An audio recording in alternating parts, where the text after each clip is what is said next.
ලෝකෙම අවධානය දිනාගත්ත, ලෝකෙම ආකර්ෂණය දිනාගත්ත ලෝක උරුමයන් ලෝකෙ එක එක රටවල තියෙනවා. ඒ වගේ ලෝක උරුමයන් අපේ රටේ තියෙනවා.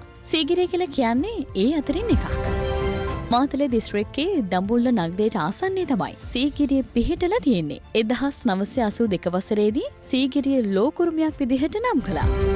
අඩි 600ක පමණ උස්ස කන්දක් වටා ගොඩනගලා තියෙන සීගිරිය පස්වෙනි සේවසේදී රජ කළ කාශ්‍යප රජුගේ බලකොටුව සහ මාලිගය වුණා. පර්වතයේ මුදුනේ තමයි මාලිගය ඉදි කරලා තිබුණේ.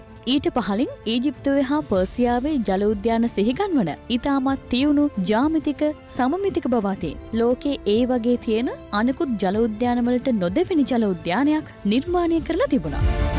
ඉතින් ඒ තරම් පැරණි කාලයක කළ මේ විශිෂ්ට නිර්මාණයේ ජලමල් වලට වතුර ලැබෙන්නේ කොහොමද කියන එක කාටත් ප්‍රශ්නයක් කුතුහලයක් වෙලා තිබුණේ. සීගිරියේ මේ ජලමල් බලන්නම දෙස් විදෙස් සංචාරකින් එනවා. ඉතින් ලෝකෙටම කුතුහලයක් වෙලා තිබුණ සීගිරියේ ජලමල් වලට වතුර ලැබෙන ක්‍රමය තහවුරු කරගන්න මධ්‍යම සංස්කෘතික අරමුදලේ නිලධාරීන් සමත් වෙලා තියෙනවා. එහි අධ්‍යක්ෂ ජෙනරාල් ආචාර්ය නිලන් කුරේ මහතා කිව්වේ පසුගිය කාලේ ජලමල් පවිත්‍ර කිරීමේ කටයුතු අතරතුර එම ජලය ලැබෙන මූලාශ්‍රය පිළිබඳව තොරතුරු අනාවරණය වුණා කියලා. සාමාන්‍ය හැම වර්ෂයෙන් වගේ වර්ෂා කාලයේදී මේ ජලමල්ට ක්‍රියා කරනවා. නමුත් ගිය වසරේ අවසානයේදී ඒවා ක්‍රියා කරේ නැහැ. ඒකට ප්‍රධාන හේතුව තිබුණේ නල මාර්ගවල රොම්මඩ පිරීලා අවහිර වෙලා තියෙනවා කියන අදහසේ තමයි අපි හිටියේ. ඒ හින්දා අපි මේ පහුගිය යලි කාලයේදී ඒවා කාණු විවර කරලා පොළොව කැණීම් කරලා ඒ කාණු විවර කරලා ඒවා තියෙන රොම්මඩ ඔක්කොම අයින් කරලා මේවා ක්‍රියාකාරී තත්ත්වයට ගන්න තමයි අපේ උත්සාහය තිබුණේ. ඉතින් මේකත් එක්කම අපිට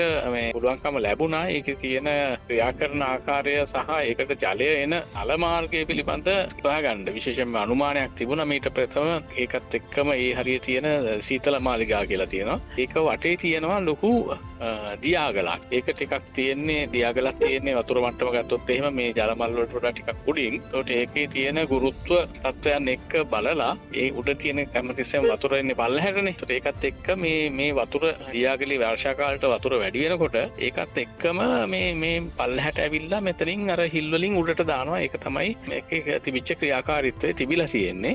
ඒක පිළිබඳ අපිට අර තිබිච්ච අනුමානයත් එක්ක දැන් ඒක අපි හරියටම දැන් හොයාගෙන තියෙනවා. ඒ කොහොමද ජලය මෙතනට එන්නේ කියන එක.